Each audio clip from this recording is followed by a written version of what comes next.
Good afternoon, everybody, and welcome to this second session on social responsibility, civic engagement. Yesterday, I was asked to make a presentation on rankings, and we spent a lot of time criticizing rankings for their methodological flaws.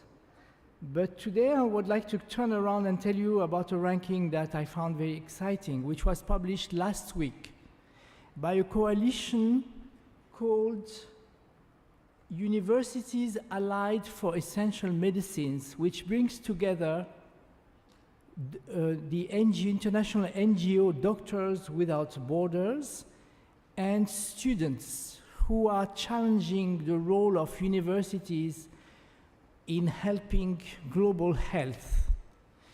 And the results of the ranking are out. They ranked 60 universities from North America, mainly Canada and the US. And only one university, University of British Columbia, got an A. A few universities got a B. Case Western Reserve, Johns Hopkins, University of California in Irvine, Harvard, and Emory. And for all the other universities, it was a C or worse.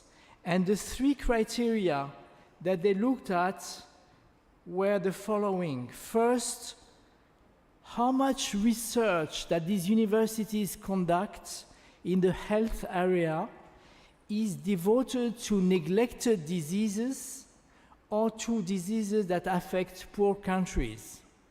For example, AIDS in babies.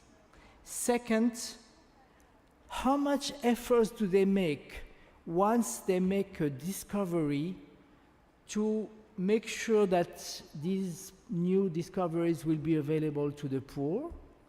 And third, how many global health courses do they teach? I wanted to mention this ranking as an introduction to our session, which will look at concrete examples, real-life experiences, following up on the previous session. My name is Jamil Salmi. I used to be the higher education coordinator at the World Bank, and now work as an independent expert on higher education reform issues. And I feel very privileged to have four distinguished panelists with me.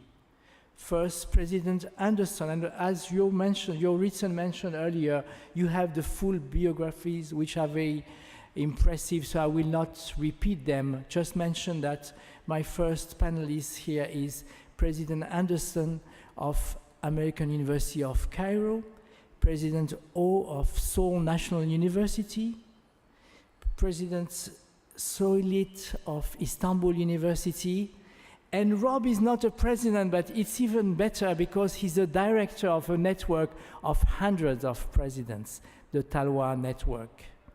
The format of this session is the format of a talk show. We will have very limited presentations, and we'll try to have a dialogue among my panelists here and with you, the audience.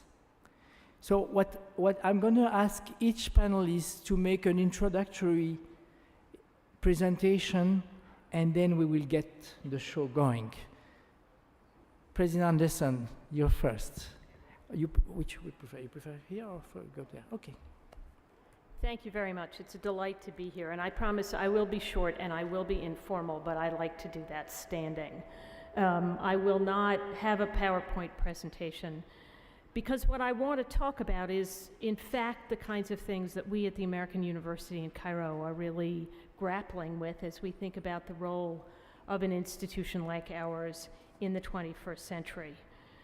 And I want to make the argument that, in fact, when you think about community engagement or civic engagement, one of the most powerful venues in which to be experimental, as I think we all should be, is our own community. Too often universities see community engagement as something that happens out there beyond the boundaries of the university itself. And it's certainly true that universities should be increasingly seeing themselves as embedded in the societies of which they are members. They draw their students and faculty from these societies, and they return their graduates to these societies, and they produce research for them.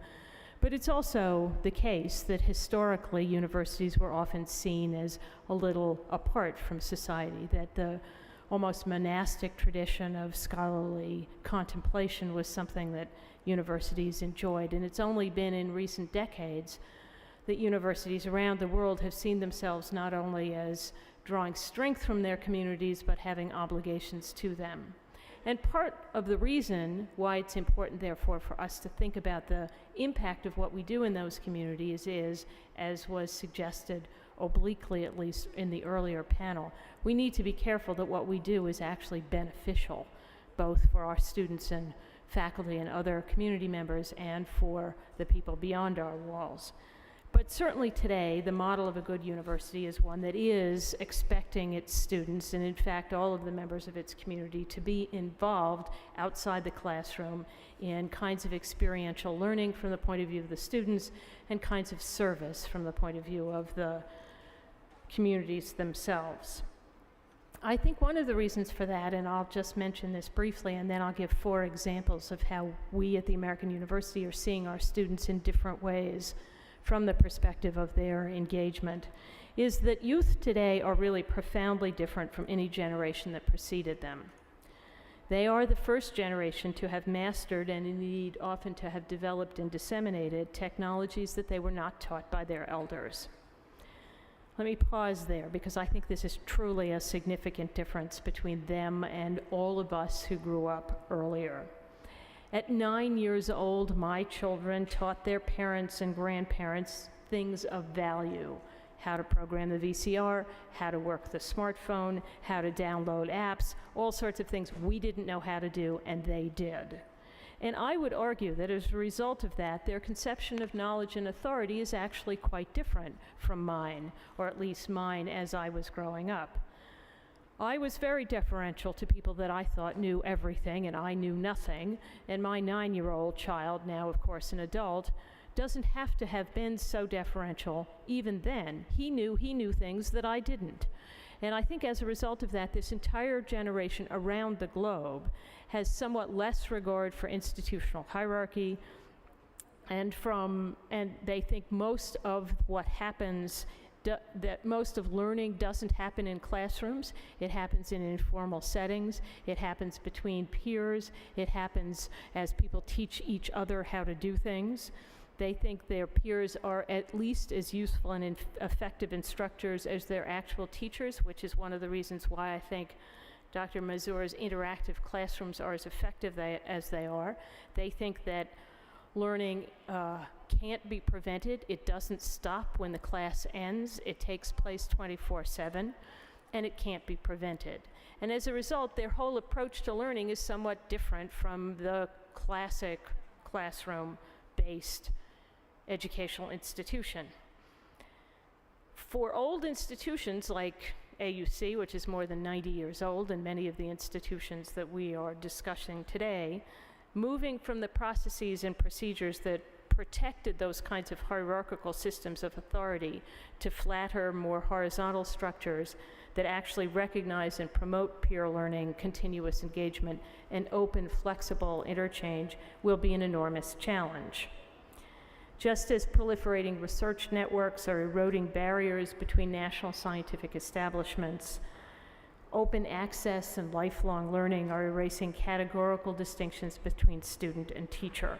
And that's really what I want to talk about. So I want to give you 4 examples in which AUC students have behaved in ways that are not the classical role of a student. And I think this is all about using the community that AUC is as a place to, if you will, beta test, to try out ways of engagement, so that before we go into a larger community, we're actually sure that what our students and the rest of us, our faculty and staff, are doing is constructive. So this kind of deploying students in new ways can happen in many different venues, and again, I'll give you 4. Students can be a resource for their teachers and for their classmates. The example I want to share with you is one that took place during the semester of the revolution in Egypt, when AUC was for nearly 6 weeks the only university open in the country after Mubarak stepped down. And it was a very fraught time, as you can well imagine, and the efforts to keep the university open and the classrooms lively were not inconsiderable. But one of the things that we did was find that in many of our classes, particularly in political science and in history and in the classes that dealt with current events, the students themselves, when political scientists at the university assigned essays that were written by students in their own class as authoritative interpretations of contemporary politics, because these students were tweeting, these students were in Tahrir Square, these students were actual informants, the upending of relations of knowledge and authority was almost complete. These students were, in fact, more knowledgeable than their faculty about what their faculty were ostensibly teaching. And the faculty had to readjust the way they thought about authority, the way they used students in their classrooms. And I think they did it very effectively, but it wasn't something that happened without reflection.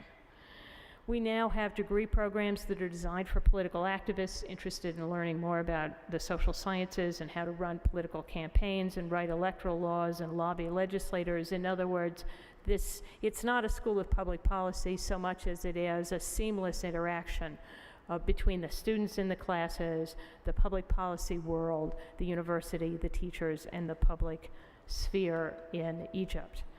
So that's one example, and it's been quite powerful and I think important. We also use students as teachers. One of the things that AUC has been known for since its establishment is that it is an English medium university in an overwhelmingly Arabic-speaking country. And for years we have had a program by which our students take a course in teaching English as a foreign language and teach English to our custodians and our security guards. So the community that is benefiting from that, or the staff of the university who feel that one of the benefits of being at a place like AUC is the opportunity to learn, and the students learn how to be teachers at the same time. The third example that I want to give is that students as consultants, if you will. AUC published the region's first university carbon footprint report last year. We went through a very, very rigorous process of trying to establish what kind of energy we used, what purposes it served, what kind of carbon we represented in the world in the context of the concerns with climate change and sustainability.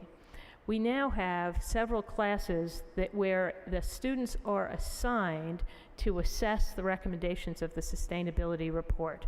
And they do the work over the course of the semester. They present their findings to the senior administration of the university.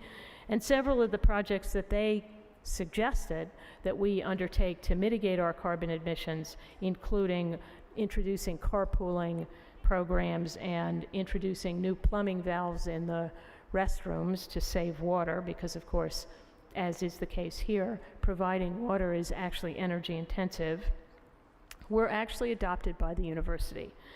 More importantly, the students learned about their campus. They visited the central utility plant, and they got a sense in their first semester as students how this place actually operated. And they own it now. They care much more about it. They litter less. They understand their role in the university.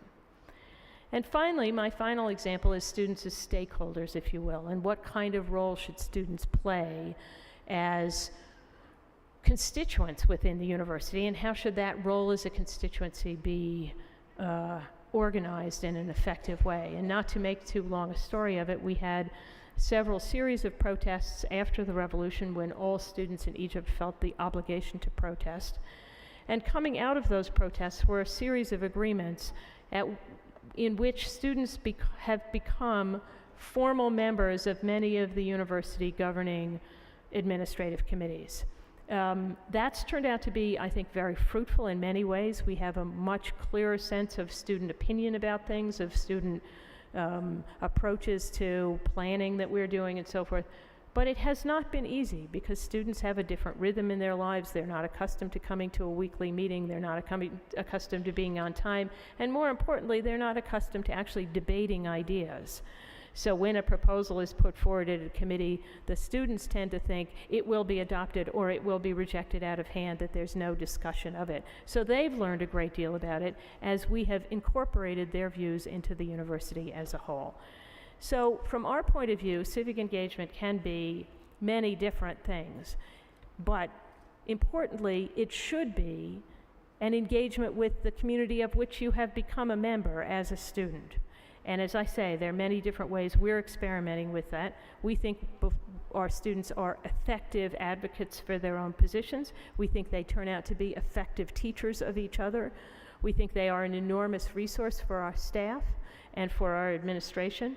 And so we are, if you will, turning the university inside out in some important ways in recognizing that this generation of students has things to offer that their predecessors never did.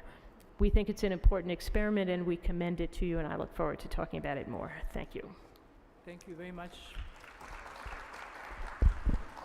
Thank you very much, Professor Anderson, for showing us how you turn things from the outside inside with these vivid examples, and how what is happening in the university echoes what is happening outside university. We move now over to Seoul National University, where the big preoccupation of the President of the University, as you implied already in your speech this morning, is how to promote social justice and a sense of positive values among your students. So for your a brief opening statement, please. Go ahead. Well, I think it's sleeping time. After lunch, we may be exhausted and tired. So I'm afraid you fall asleep. So I think so-called world-class universities are responsible for the voluntarily taking its role for social responsibility. Well, let me say one thing. The certain university is world-class university or not? Which one is the base for judging world-class university? In my judgment, one thing, that university has a whole range of the social responsibility or not. What about your university? Yes, the world-class university, right? Of course, right. I think world-class university should include more responsibility. More responsibility means social responsibility. So, Seoul National University, I think, is in position in transitional period, moving from national-oriented university toward world-class university. At that period, I became president of the university. When I became president, first of all, I emphasized the importance of social responsibility.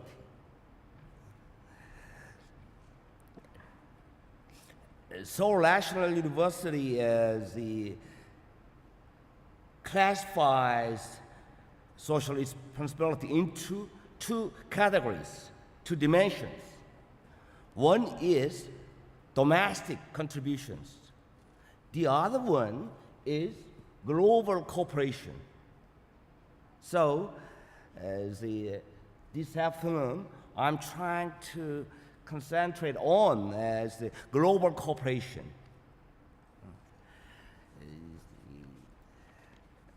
Seoul National University has successfully established Global Contribution Center this year. Fortunately, we had an luck of opportunity to gain a $5 million donation from the businessman. So this year, the Global Contribution Center is going to be open, maybe next week. So I invited the foreign minister, the former foreign minister who resigned last month, to be our first director of the Global Contribution Center. That means we really emphasize the importance of global cooperation in the context of social responsibility. The broadened is the social responsibility.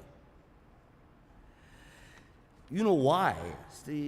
As you know, Korea has seriously suffered from Korean War in 1950, 51, 52. At the tragic time, many countries have helped Korea in the area of education, medical sector, and welfare, so on. Now, we are in position to help other people in neighboring countries. So, Seoul National University is representing the mainstream of the Korean spirit, so-called revitalization. Now, let me introduce several examples for Seoul National University has done so far. The first,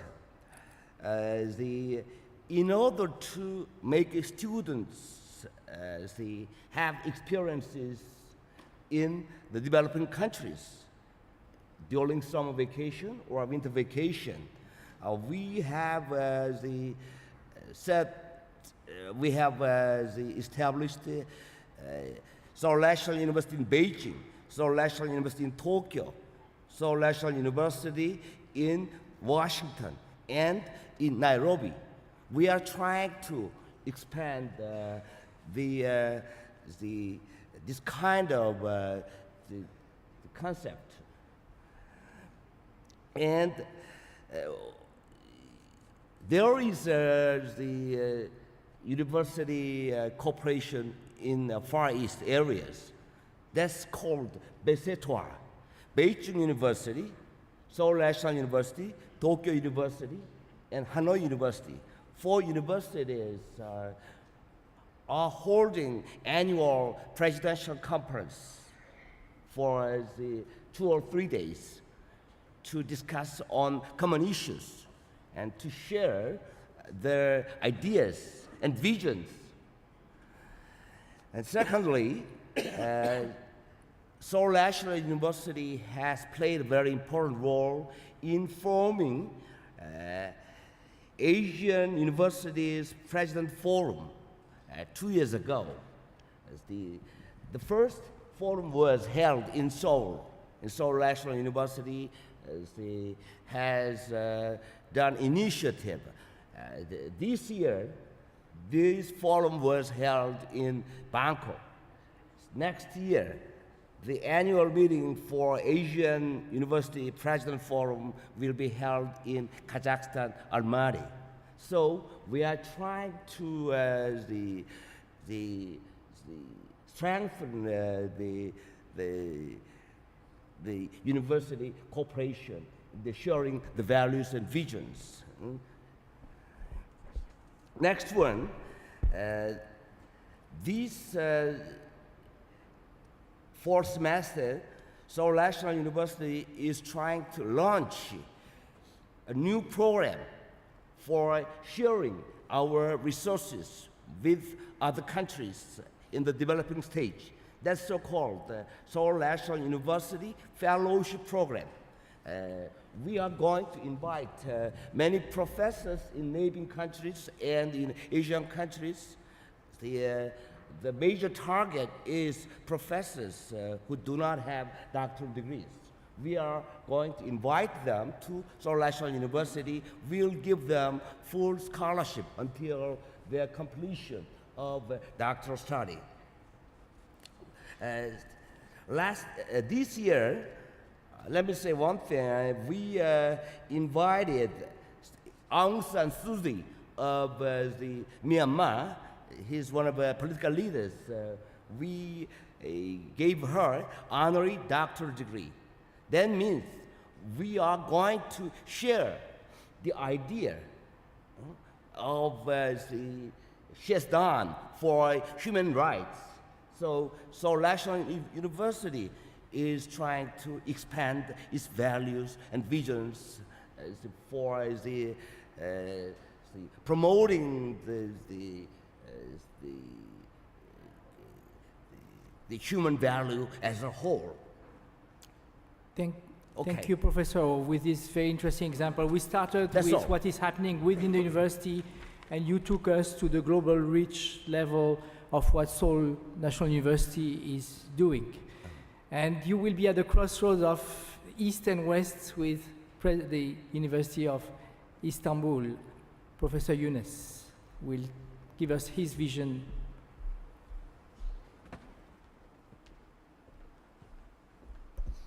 Thank you, Mr. Chairman. Dear Chairman, dear colleagues, dear participants. First of all, I want to thank to the Minister of Higher Education and to our friend, to Dr. Salmi, for his tremendous efforts and for giving me this opportunity to share the Istanbul University experience on community engagement. We all were educated in the last century, but we are dealing with people of this century, with youngsters of this century. So it makes a real difference. And the world is really rapidly changing.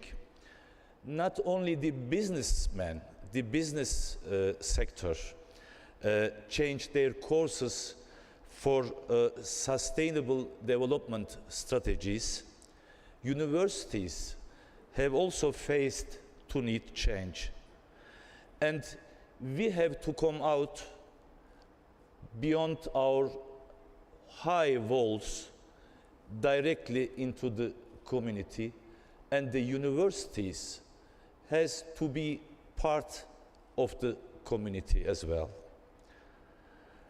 The Istanbul University is the oldest institution, higher education institution in the country, and served as the only university nearly 500 years. And Istanbul University had always the mission to practice best examples in all fields. So community engagement became also its tradition. For example, in the history, during the War of Independence, a whole class of Istanbul Faculty of Medicine registered to the army in 1919 to resist against the imperial invasion of the Ottoman land, and all students were martyred. So after 2 years, no medical doctors could be graduated from Istanbul University. This is an example, an unfortunate example from the history. And today, we are trying to serve community engagement for our inner community and also for the civil community outside of the university. And our main goal is lifelong sharing and caring. Because in this world, nobody can do anything alone. We have to share. We have to collaborate. This is the magic word, collaboration. We have to collaborate also in our institutions, so out of our institutions, not only national, also international.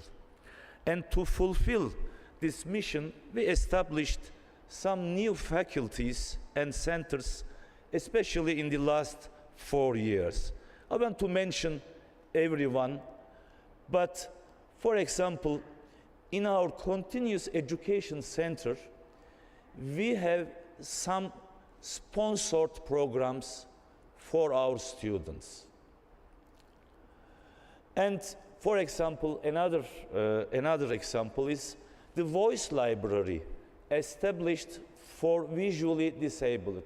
And in this library, volunteering students and also staff are recording texts, and so the handicapped students can afterward hear and learn from these texts. For example, every day we are sending our food leftovers to the animal shelters.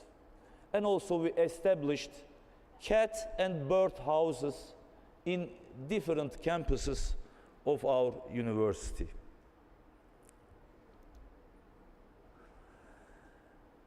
Because we are trying to change our climate, our institutional culture, to share, and to share with others.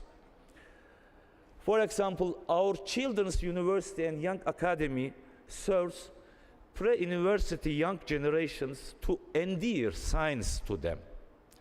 And Career Center establish bridges between our inner community and alumni, so with businessmen and companies. And our Emeritus Center established bridges between our youngsters and retired academics. And our medical interns runs health screening for local peoples, and they are educating, for example, cancer patients, children with cancer, during their hospital observation time. And also, Istanbul University, we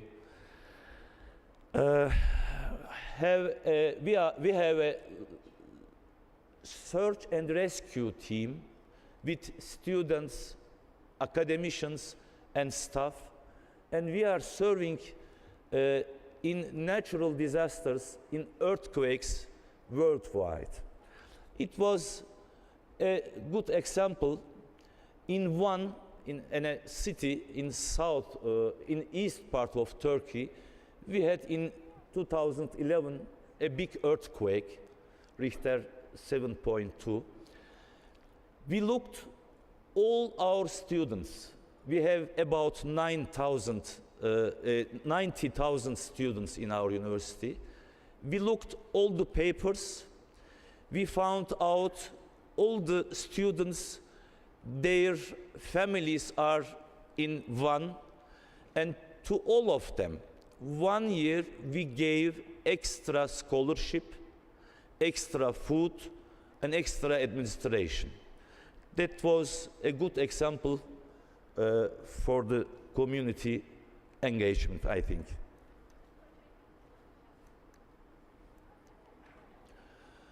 Another one, we are looking for our cultural heritage. Our main campus is directly in the old city of Istanbul.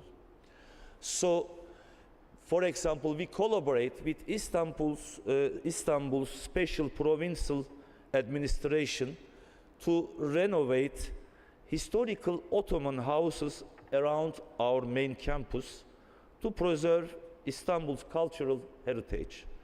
You are all invited to see this restoration program.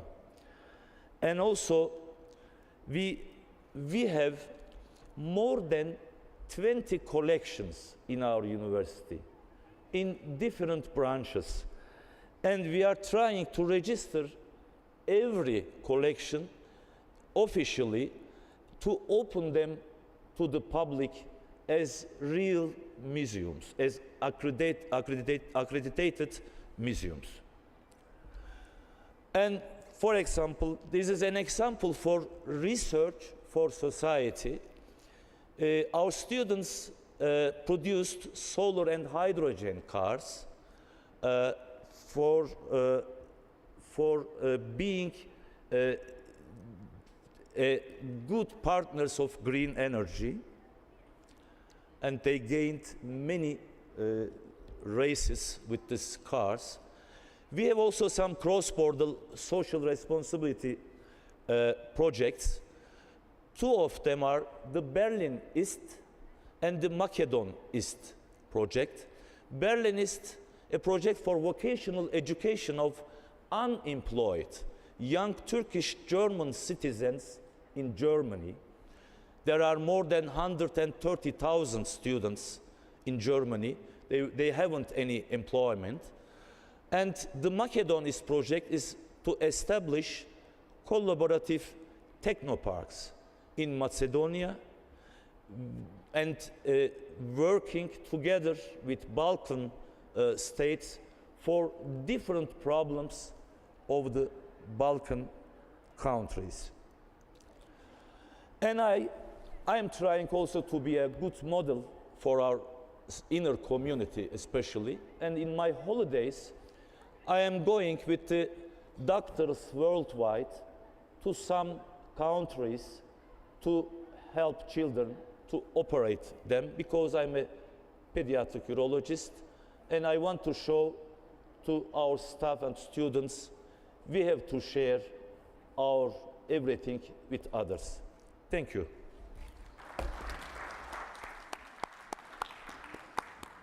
Thank you very much, Professor Soilet.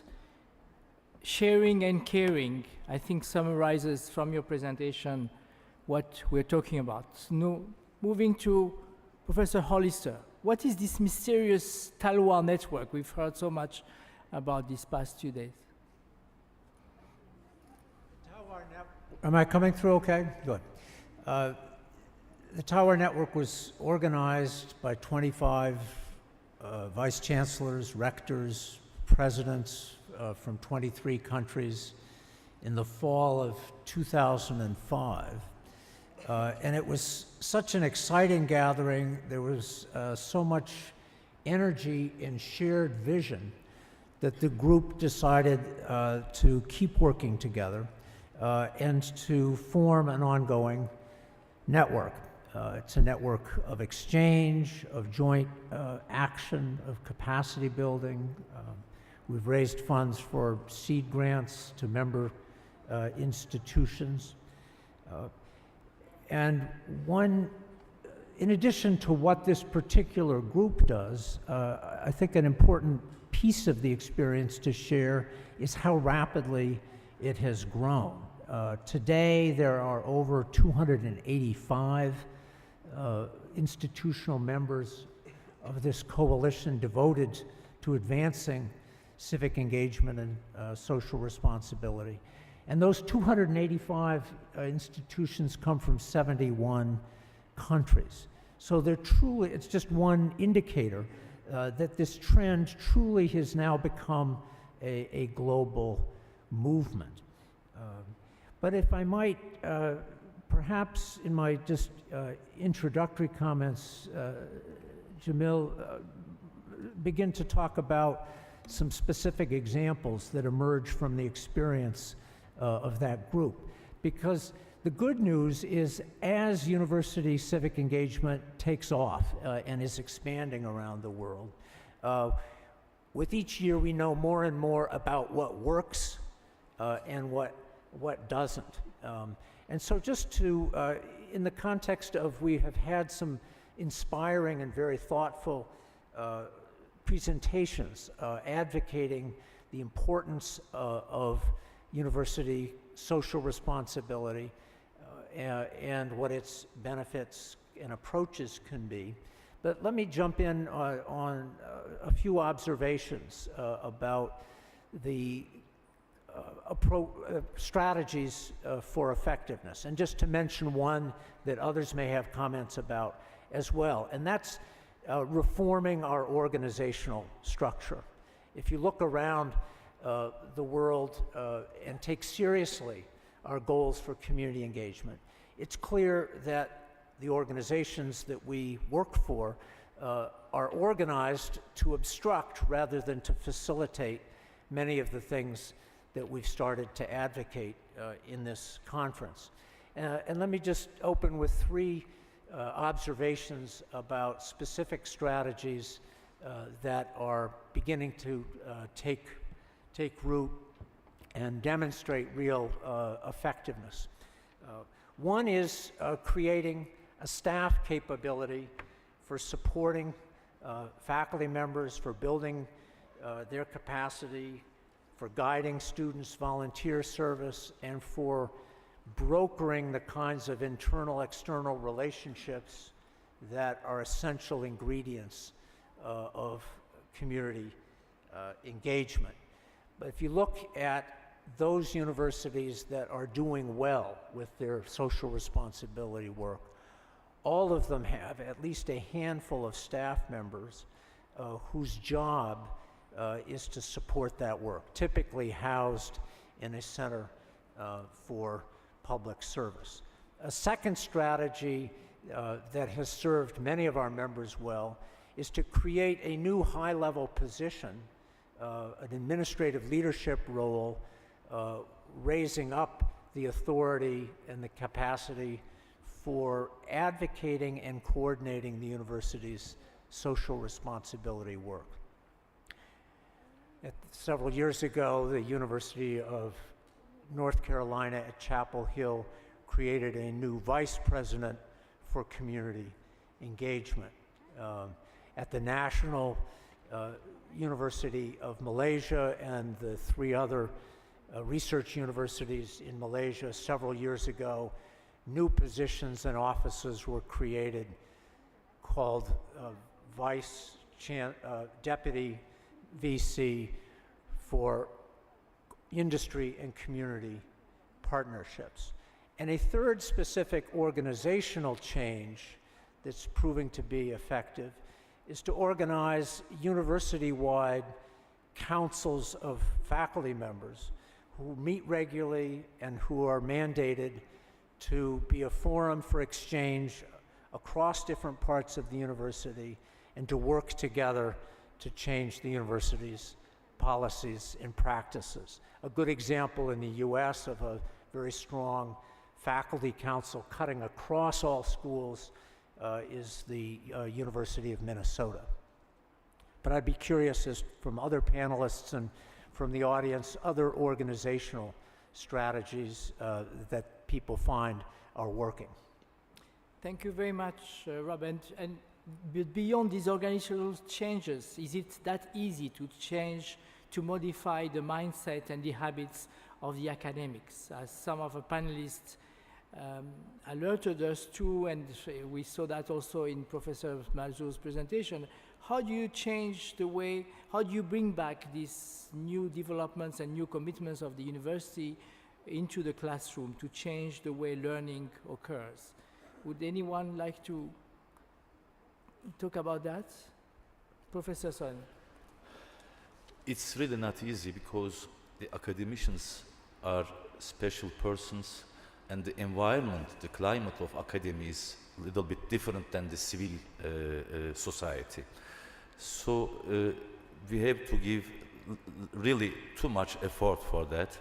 We have shown some models and some role models to the students and to the staff as well to change this society-based not economic oriented university, but social responsible university climate. Organizationally, in Istanbul University, we established a center for special only for social responsibility projects, which is directly responsible to me, to the rector. And in every faculty now they are establishing new groups for being a big organization in the university only for social responsibility projects. Professor Anderson, and then we'll go to Professor O. I agree that I think this is actually very difficult.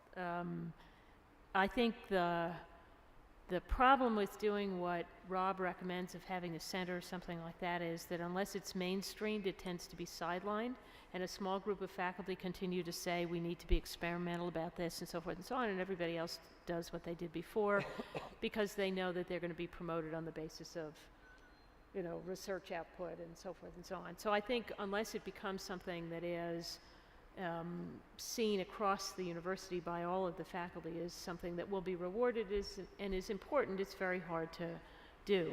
I think although it does convey a sense of the importance to have this come out of the president's office, there are lots of things that come out of president's offices and don't go anywhere either.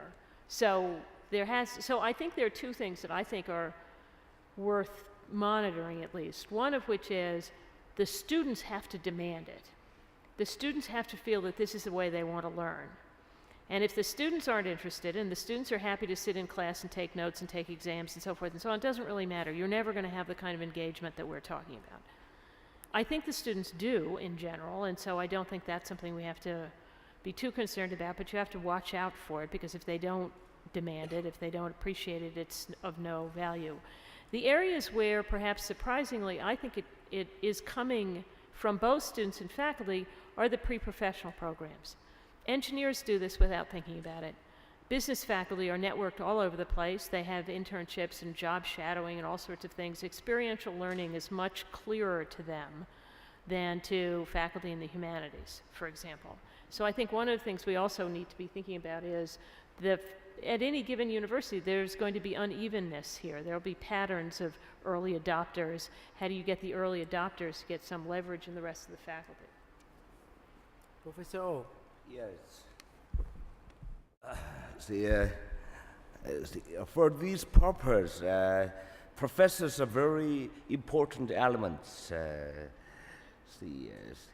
Normally, the professors are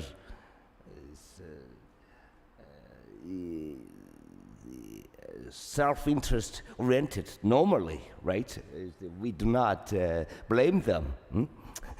But to make this social responsibility successful, professors should demonstrate their willingness to participate in fulfilling social responsibility. As the president of Istanbul University said, the professors should be seen as models for social responsibility. At Seoul National University, we pick up 4 or 5 professors who have successfully fulfilled their mission, and we give them awards. And we are trying to inform the fact of the majority of professors.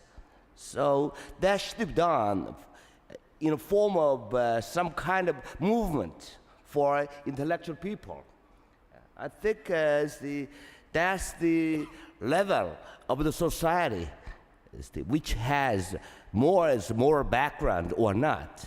So that's the very important leadership that is imposed on president and administration. Thank you.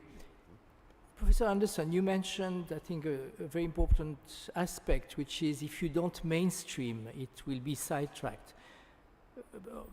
Rob, would you, in your experience with throughout the network, any examples of factors that really facilitate this mainstreaming or some obstacles that we should be aware of?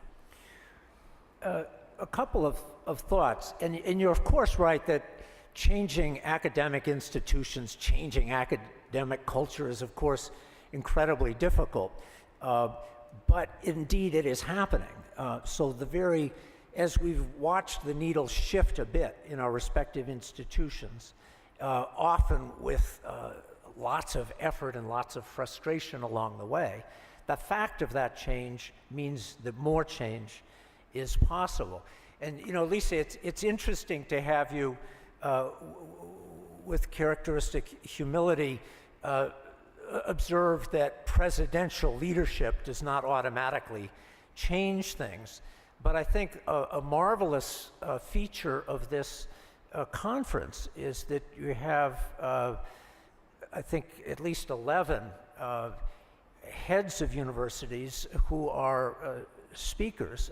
And as I look from the outside at how those leaders in their institutions are regarded and the changes that they've contributed to, I think it would be a mistake. I see a lot of evidence that presidential leadership can make a difference. And indeed, in the current generation of leading rectors, vice chancellors, presidents around the world, a distinguishing feature of the leadership strength of this generation is the vigor of their visions and the quality of their leadership around community engagement. I'd say two other things that are levers for change. One is money, and I'm struck by the number of universities that have discovered that as they have, and I observe this in many different countries, as they have developed exciting plans for their community engagement and social responsibility work, that has opened up additional fundraising opportunities both from public and from private sources. And faculty members and others are influenced by the availability of financial resources to do our work. And the third thought about a lever for change that many of you in the audience know a lot about is peer leadership among faculty members.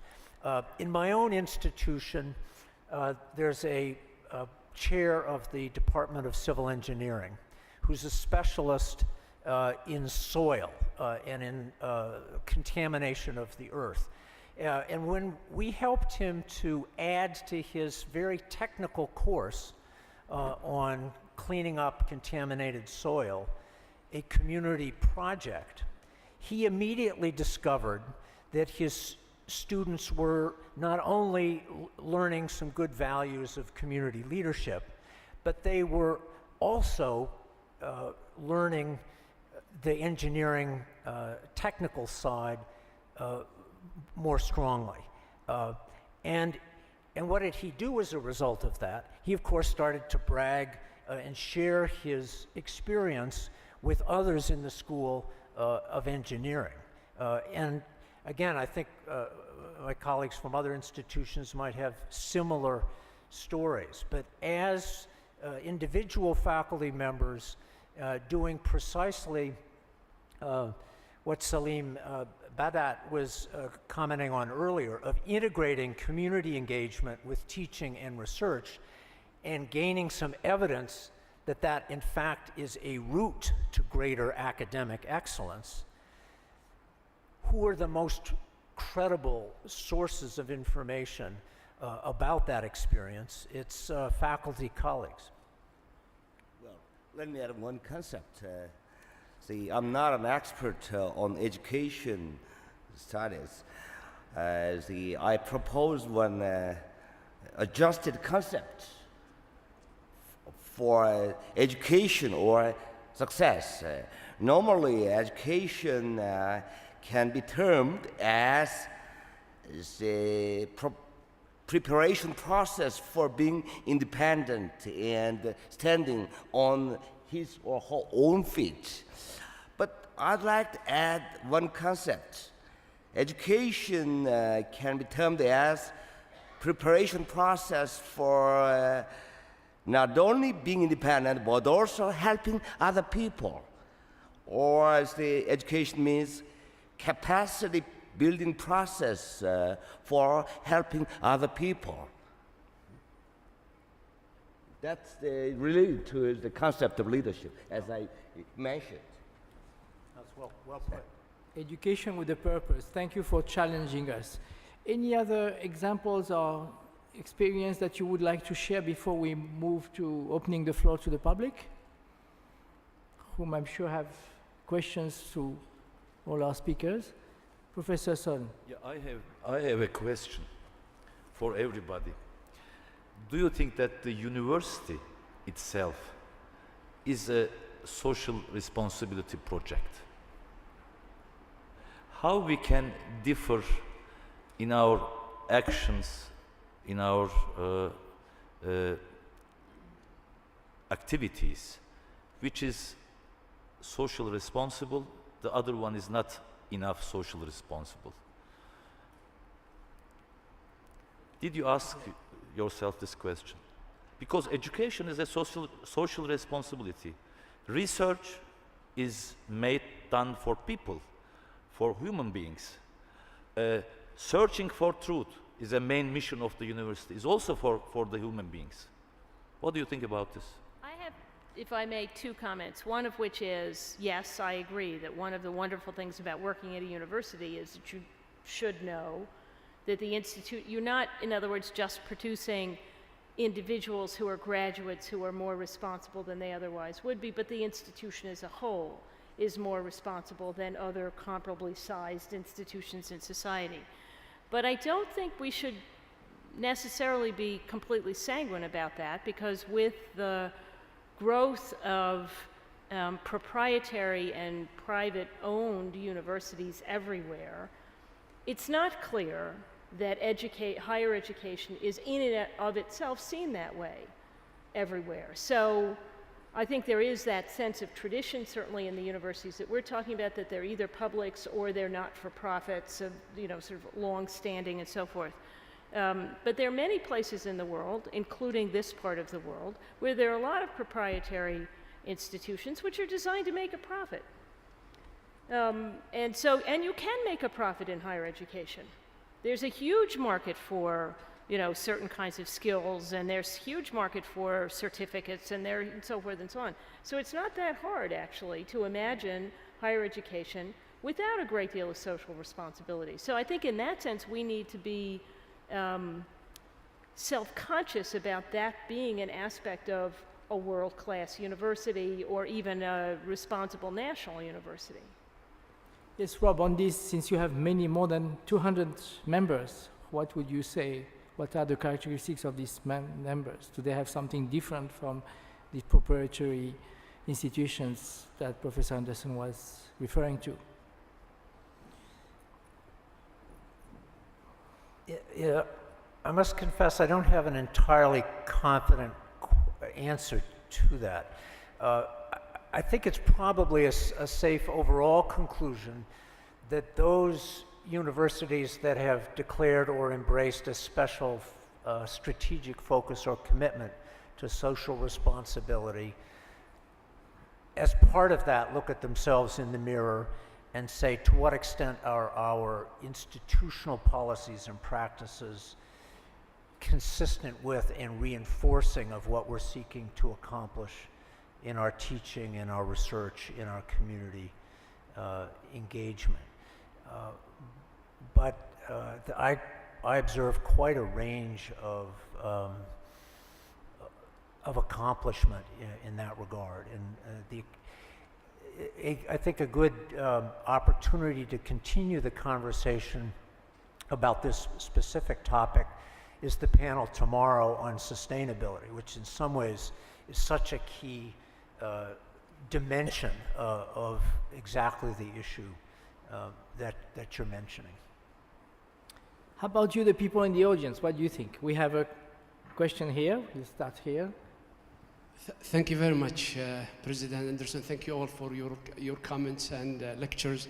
Very interesting this late afternoon. But I have to admit, I came here as a political scientist expecting a distinguished professor of Middle East politics to give me more about the experience of the American University of Cairo during the revolution. We need to get something more than social responsibility. And I hope to challenge you to give us more. My question really regards the American University of Cairo in its 90 years of history. It went through perhaps 2 or 3 periods. We had the modalities of the state during the Nasser era giving more focus to the national universities, particularly to Cairo University and other national universities. Private universities like the American University of Cairo were really marginalized at the time.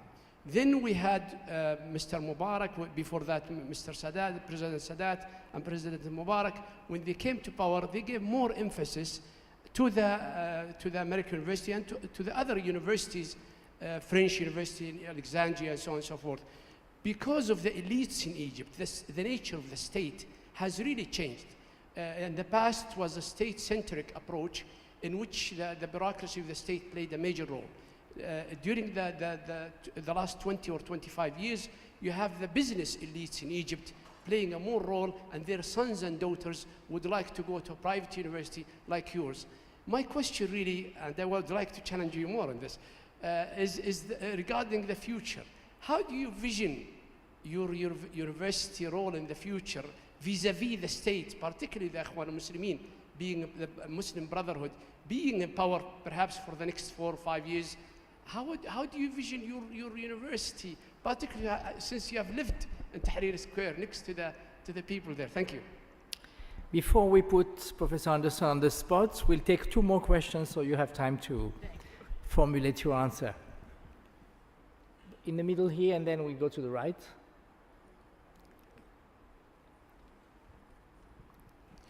Thank you, Mr. Chairman. In fact, my name is Abdurrahman Hariri. I am from the base of Dammam. I have a question. If we agree all that every university is based on 3 sectors: academia, research, and social responsibility. Okay? Academia is measured by number of departments, number of faculty, number of students. It's a measurable fact. And when it comes to research, it is also measured by the number of research and number of citation. But when it comes to social responsibility, how do you determine enough is enough? How much do I supply for the community? So is there a certain boundary between academia, research, and social responsibility? How can a university determine that they have supplied the community with sufficient services? Thank you.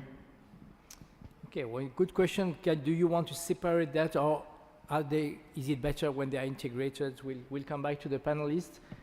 Third question. Yeah, my name is Mohammed Al Suleiman, Dean of Community College in Huraymila, Shukra University. How important that community college for the social responsibility as a link between the universities and the community? Thank you. Thank you. Very good question, reminding us about institutional diversity. We'll get back to that. Professor Anderson, would you like to take your first question? Thank you very much. Let me give you a little bit of the history of AUC and then the context we're in now.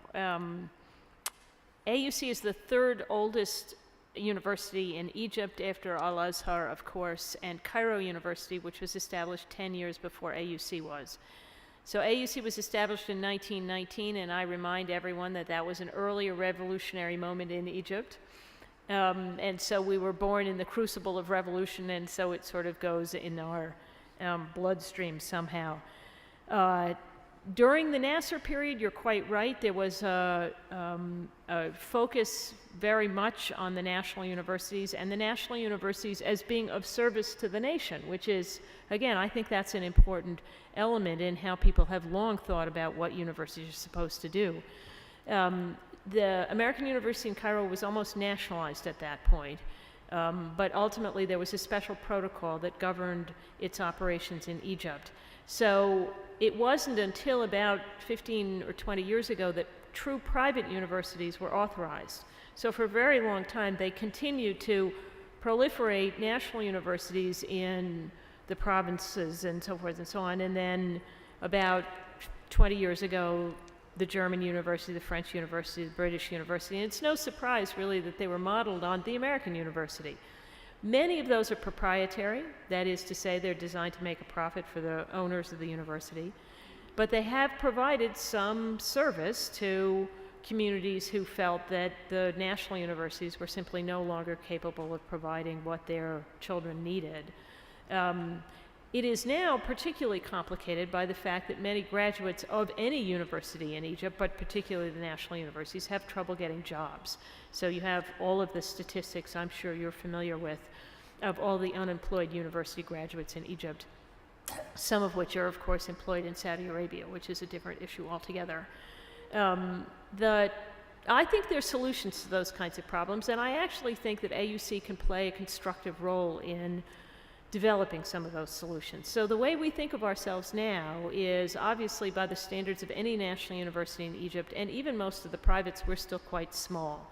We're about 6,500 students, so we're never going to be a powerhouse in quantitative terms. But we do have practices that we think we can encourage other universities to adopt. So I'll give you one example that we're working very closely with a number of the national universities. We have what we think, and I think there's ample evidence for this, one of the best career services centers anywhere. We start with the students when they come in their first semester. We tell them they have to have a resume. We tell them how, over the course of time, how to pick a major depending on what they're interested in. We work with them on interviewing techniques. They job shadow. They do internships and so forth. So by the time they graduate, they really know pretty well how to approach the job market in the field they're interested in. We're helping a number of the national universities set up centers like that in their own universities, precisely because I believe that there are many graduates of national universities in Egypt who are extremely talented, very well educated, and don't know how to approach the job market in their field. It's a very simple, if you can't write a resume, you can't get a job, even if you're technically skilled as an engineer or graduate of the Faculty of Commerce or whatever. So we're seeing ourselves as increasingly embedded in the landscape of higher education in Egypt.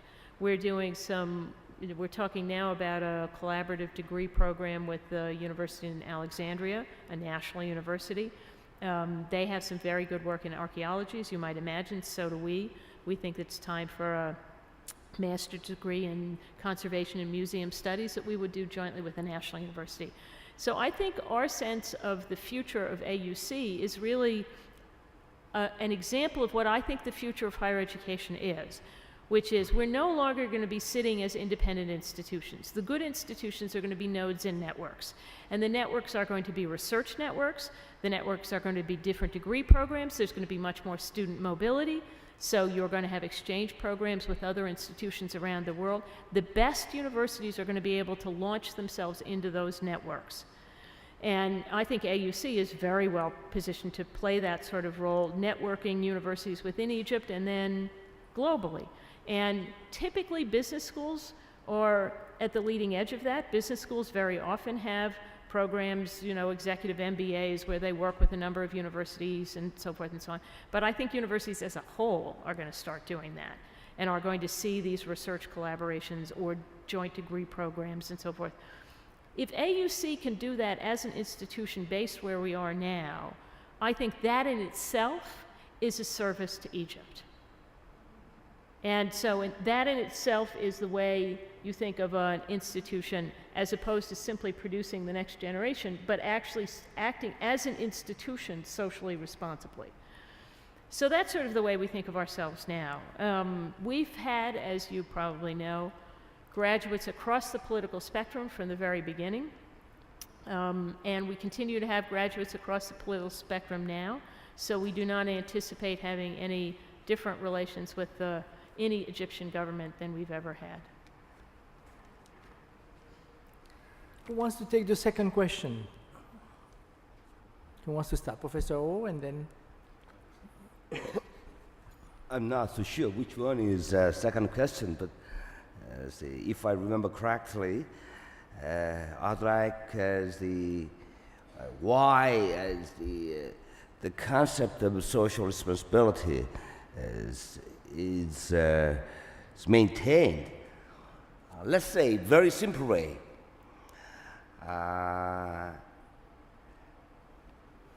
Because the country is existing and the community is existing, so universities are running. Universities do exist. Very simple way. So when it comes to the concept of social responsibility, we think the broad way of the university role from typical, unitary dimension towards the multiple dimension. And that should be done voluntary way, not compulsory way. So I'd like to concentrate on the structuralize the concept of social responsibility. Any comment on the role of community colleges? Do you have any in your network, Rob? Yes, we do, and I think that the role of community colleges with respect to community engagement and social responsibility is equally important to that of other segments of higher education, but the distinctive and the best opportunities are going to be those that match the particular nature of the programs and the often more vocational education priorities of the community college system. So I think that, in summary, the role is incredibly important. It's interesting to note in the United States at present, we're in a period of particularly strong innovation and growth of community engagement work among the community colleges. Okay, let's move upstairs, see if we have any questions among our lady participants. Okay, I don't see any question at this time, so we'll continue downstairs. Thank you, Mr. Chairman. I'm Professor Muhammad Al-Khatib from Taiba University at Medina. I thank all the speakers who really were able to furnish us with lots of knowledge about the social responsibility in both sessions. But I'm still hesitant to accept the concept of social responsibility and its connection with the community involvement as part of the university, let's say, duties.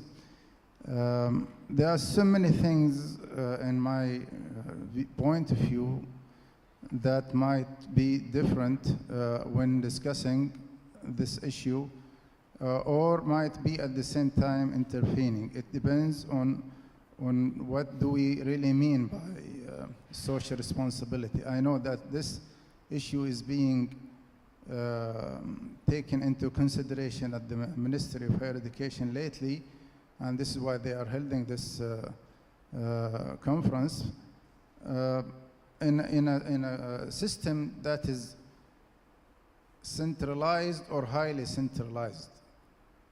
I find it difficult sometimes to carry the duties of social responsibilities through direct contact between the university and the society. there's so many things, sometimes budget issues, sometimes, bureaucracy issues involved in this. In addition to that, I think, as mentioned in the first session, there is still a need to build up the capabilities of the people who are in charge of introducing or at least providing the social responsibility in the society. I think we need a kind of preparation for those people to understand the task and then be able to implement the duties of this responsibility. I would like from the people who already spoke about the issue, if they can give or enlighten us a little bit about the concept, how they are differ between the social responsibility and the community service as a part of the university duties. Thanks. Okay, thank you. We had one question here, and then we'll move to... Sorry, Talal Al-Malki from Taif University. It seems there's no ready-made recipe for enhancing and incorporating the social responsibility as a concept in the universities. And we are talking since the morning about personal experiences of universities, and it shows some successes. Despite the difficulty of convincing some of the academics to accept the idea, and all of us agree that throwing the idea as a decree coming from the rectors or presidents will not be also a successful idea. Don't you think that in the era of student-centered universities, that getting the students through their curricular and extracurricular activities to come up with innovative ideas of enhancing this activity in the university and outside the university, I'm sure students will give us a lot of light through this long tunnel that we are not seeing much of improvement in it. I'm just borrowing the examples of American University in the last few months in Cairo and other examples. That's the first point. The second point, don't you think that incorporating social responsibility ideas through the staff development plans that we have for our staff on an annual basis, and we have a long list of staff development issues, incorporating the staff development social responsibility as one of the issues in staff development, and make it an issue repeated day after day, a year after year for the staff. This may change their genetics, because it is not in the genes of the academics. They have education, they have research, but not in the genes that they have social responsibility as an issue. These are the 2 points, the students and the staff development. Thank you very much. Okay, thank you very much. We're going to take a third question here. Number 1 here. Thank you very much. My name is Mohammed Milham. I am head of Lifelong Learning Division in King Abdulaziz Center for World Culture, which is following Saudi Aramco. Actually, my question is within the lifelong learning issue as part of social responsibility. We have heard here a lot about the role of universities in social responsibility and gendered in many ways, be it as training, be it as volunteering by students or staff, or in any other way of sharing the society. But actually, I would like to trigger a new area to be discussed here, if that's possible, in order for me also to explore this area, because we are building this project for Saudi Arabia now. It's going to evolve in 2015 maybe. In what way you see lifelong learning as part of social responsibility as coming from institutions other than universities? Because this is the sort of experience we are going to develop through the King Abdulaziz Center for Culture, coming from an oil company, as you know, Saudi Aramco is. Thank you very much. Thank you. Many challenging questions about institutional autonomy, about empowerment of the students, about capacity building for staff, and about the role of non-university or non-traditional education institutions. Who wants to go first to take a stab at this two of these questions? Professor Seyil. Could you repeat, please? I was writing down anything. Could you repeat your question? No, I was just trying to summarize the few questions that we heard. So if Okay. there is one or two that you would like to start addressing, please go ahead. Okay. I think in our branches, we are thinking, learning, reading, discussing, and practicing many things. And every year we are coming together, we are discussing our problems, we are taking some presentations, and so on. But in university management and in the problems having to do with the universities, we haven't the occasions to discuss our problems in a methodical way. You know, that's why sometimes we haven't some theoretical knowledge deficits. First of all, I want to mention. For example, it was a very interesting question from a colleague. What is the service? What does it mean?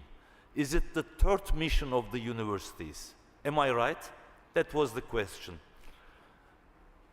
I think all three main missions of a university is not directly social responsibility project, but having to do with a social responsibility project. I mean, if we have an organizational management program pre-planned for a social well-being project, then we can call it an active social project. All the others, what we are doing in the universities as our main missions, are maybe passive social responsibilities. That is important to differ between some terms, I think. And every step in universities are having to plan for the benefits of the society. Every step.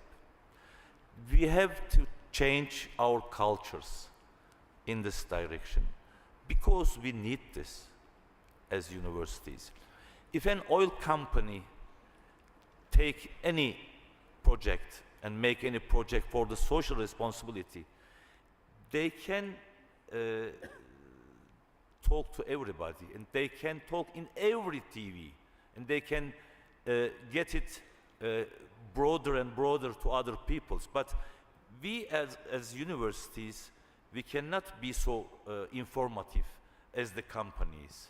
So we have to do much more than the companies to be really within the community. Thank you. Go ahead. So you have raised wise questions, but my answer must be the foolish. As the social responsibility is not the question of knowledge, but question of wisdom. I think it depends upon level of society, how society how much society pay attention to coexistence and harmony. So I may say the social responsibility is the question of us, question of we, not myself.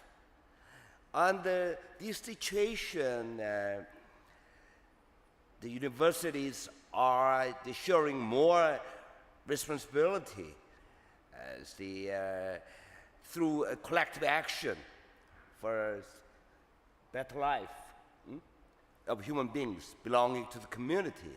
Let me say one example.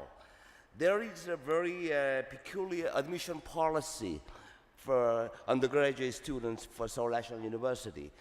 We allocate approximately 20% of total freshmen as the admissions for the students from rural areas with poor families.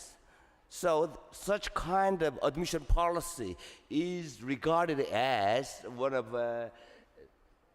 the policy which is designed to increase social responsibility, admission policy. Thank you. So linking social mobility, inclusion, and social engagement and responsibility. Professor Hollister, from your experience, linkages between traditional institutions and other types of institutions? I'm sorry, could you Our say a little colleague more? was talking about the example of the foundation or the institution supported lifelong by Aramco. I think it's a wonderful observation and question. I think the area of lifelong learning is full of opportunity and is a priority for future social responsibility work. And I'm sure you're right that there are certainly examples of individual universities doing very productive and innovative work in expanding access to their resources, their learning resources through lifelong learning programs. But I like your observation that there are if I understood it correctly, that there are non-university institutions that have special capabilities as well, and that can make for some very interesting collaborations between higher education institutions and other entities. Thank you. I believe we have questions among the ladies. Let's take a series of 3 questions. Yes. Go ahead. First, thank you all. Thank you for the Ministry of Higher Education for organizing this wonderful conference.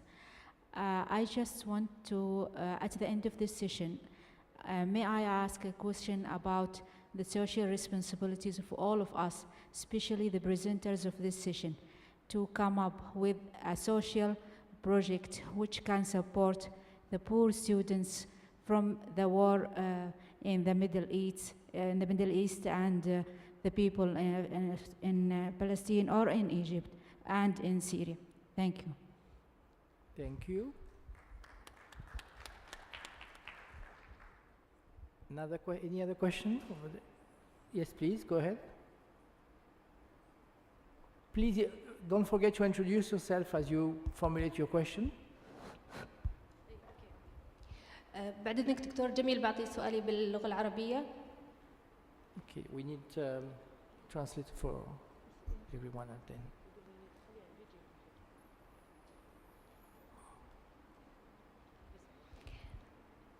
نفل خلاوي طالبة دكتوراه جامعة الملك سعود تخصص إدارة تعليم عالي. من خلال الجلسة يعني أستطيع أن أسأل هل وصلنا الآن إلى مرحلة نعتبر فيها أننا في التعليم العالي دخلنا طور جديد صار فيه المسؤولية الاجتماعية كأنه دور أو وظيفة أو وظيفة جديدة من وظائف الجامعة لابد أن تؤدي هذا الدور أو هذه الوظيفة. وبهالحالة هذه هل نقدر نقول أنه الآن وصلنا إلى مرحلة نحتاج فيها إلى أن نمأسس المسؤولية الاجتماعية ضمن العمل الإداري والأكاديمي في الجامعة، يعني بحيث أنه يكون عندنا أطر مرجعية نستطيع من خلالها أن نحقق دورنا في المسؤولية الاجتماعية، يكون في اجتهادات، يعني نبدأ نركز على أننا نوجه عملنا إلى العمل المؤسسي حتى لا يكون مجرد مثل شعارات وأمور متفرقة. وشكرا. Thank you. شكرا. Would you have a third question among the ladies? Just I have a suggestion. Dr. Hafsa Munshi, Vice Dean at Dammam University. I wish that this conference or our leaders in the universities throughout our country, Saudi Arabia, that they publish a summary of the pioneer social responsibility projects so that we can make a benefit from them, that we can share their attitudes and apply them in different parts of our country. Thank you. I think on this last point, I can certainly confirm that the proceedings and of these discussions will be published, and perhaps one of the projects of the ministry would be to take it one step further and try to identify ongoing activities in the area of social responsibility linked to the activity of the universities that could be shared among all the Saudi universities. But would anyone like to try to respond about the earlier questions? One of them was about the new role of the universities in vis-à-vis social responsibility. I think we've already addressed some of these issues, but if you have any additional comments that you would like to make? Well, perhaps I can say a couple of things about this. It is actually relatively recently that universities re-engaged with this idea that they have a larger purpose than themselves, that their research is supposed to benefit society as opposed to being purely theoretical, that their students are supposed to be productive citizens as opposed to graduates. In other words, that there was relatively recently around the world a sense that there's supposed to be some larger purpose that universities are serving. I think one of the reasons why there is almost a sense of frustration that there isn't a model of, you roll out social responsibility and everybody can take it off the shelf and we all do it the same way, is that the societies to which we are responsible are each very different from one from the other. And if you're really responsible, you're also responsive. So having run in a school in New York City and now running one in Cairo, the kinds of things that we need to do to fulfill our responsibilities to the societies are going to be very different. But that doesn't mean that the impulse itself is not common to universities or shouldn't be common to universities everywhere. So how that will be illustrated and how it will be borne out will be obviously different. I do think on the question of sort of autonomy and what universities can do, in certain circumstances it's easier, even certain times it's easier to go out into a larger community and do things that are seen as productive by that community. Keep in mind, as I started, I think one of the things that any university can do, no matter how bureaucratic, no matter how responsible to a ministry, no matter how tangled up in whatever the constraints are, you are a community yourself. And to have the students and the staff and the faculty see themselves as part of a community and equally beneficiaries of that interaction, I think is hugely important. I think I prefer, for this purpose, I prefer a step-by-step approach. The role of the university for social responsibility should be carried out gradually.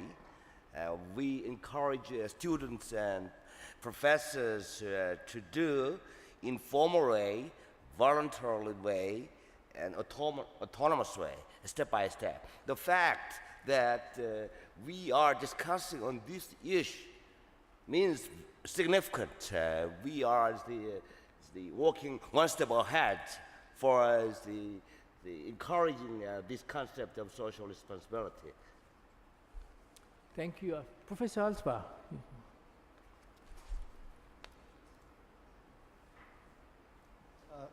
Thank you. Philip Altbach from Boston College in the United States. I have just two little comments that might stimulate some reactions. One of them is that in the wisdom of the ministry, which wanted this conference to focus on social responsibility, in some ways we are swimming against the tide of vocationalism in higher education, where so many institutions, governments, and much of the public is focusing on employability. My own value system tells me that it's a very good thing that this theme was chosen, and I'm very pleased it was. But I think we should probably understand that much of the world out there is going to be less interested, maybe, in the social responsibility mission of the university in these current difficult times. My second comment is maybe we need to focus more on some good definitions. Now, we have done that a little bit in the Riyadh, the call statement we issued. But there, in these discussions this day, there's so many themes, backgrounds, programs, understandings about these issues, which are not exactly well formulated in a unified manner. Maybe it's impossible. But to take, just for a second, the example of internationalization, which was an unknown concept 15 years ago, and now, and we learned this from Professor Mohammed Bai yesterday in our other conference, now there are some good definitions of what internationalization is. So when people talk about it, it's pretty clear what it is.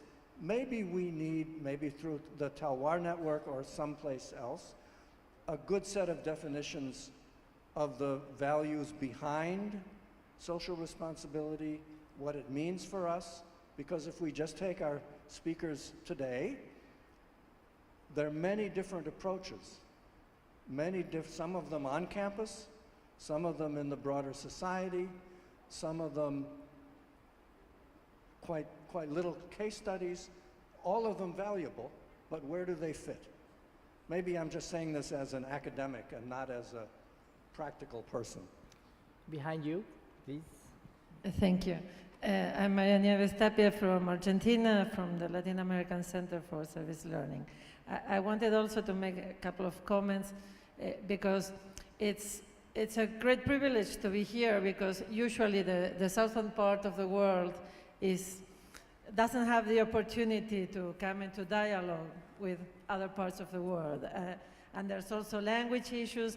That's why I usually suspect from definitions, because definitions are usually written in English and by people fluent in English, and sometimes language is a big barrier to understand each other.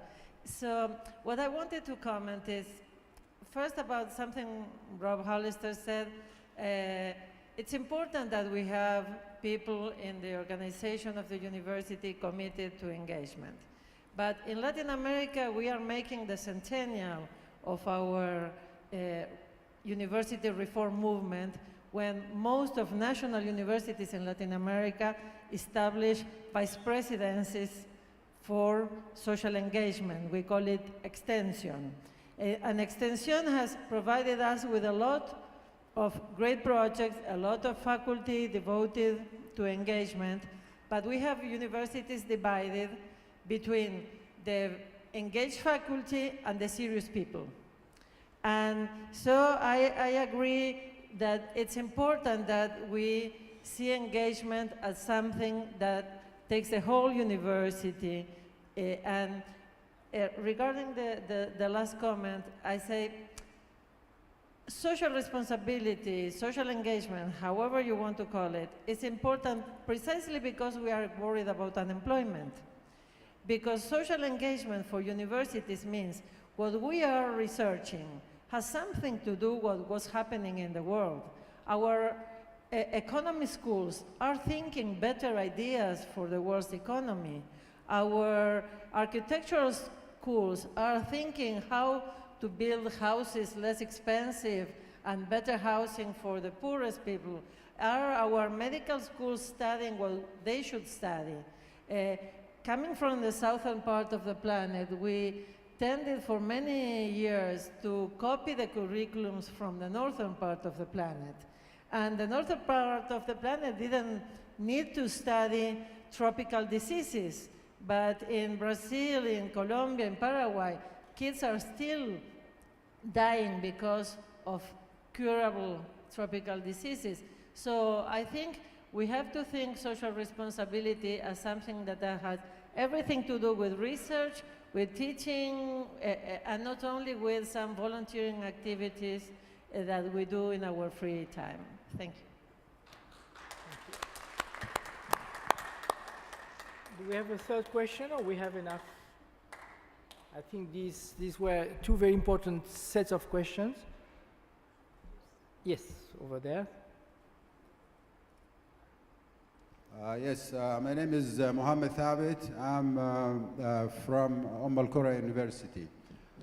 I want to stop at a point Professor Yunus mentioned. He said that we should be social responsibility oriented rather than economically oriented. The thing is that there is an incentive, a high incentive for being economically oriented. So what's the incentive for being socially oriented? Talking again about the practicality of being socially oriented. This is something Professor Al-Khatib mentioned a few minutes ago when he said, you know, there are lots of difficulties facing the practicality of social responsibility. Thank you. Thank you. I think many of the points or comments made now, we're coming back to this issue of mainstreaming or doing a side activity to feel good about what the university is about.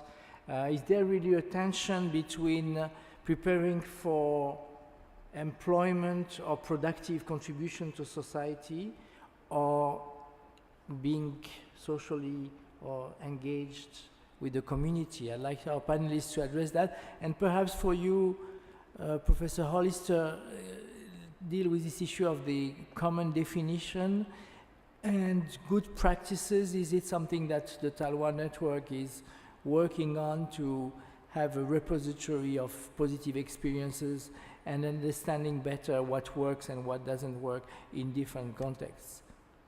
Perhaps you could take a first time, and then we'll ask the other panelists to answer this question of the tension that Professor Albert mentioned, and also our colleague from Argentina.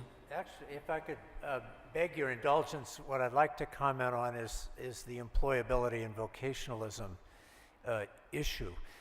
And I was very pleased that the president of Civic made those remarks this morning about the concerns with respect to mismatch and disconnect between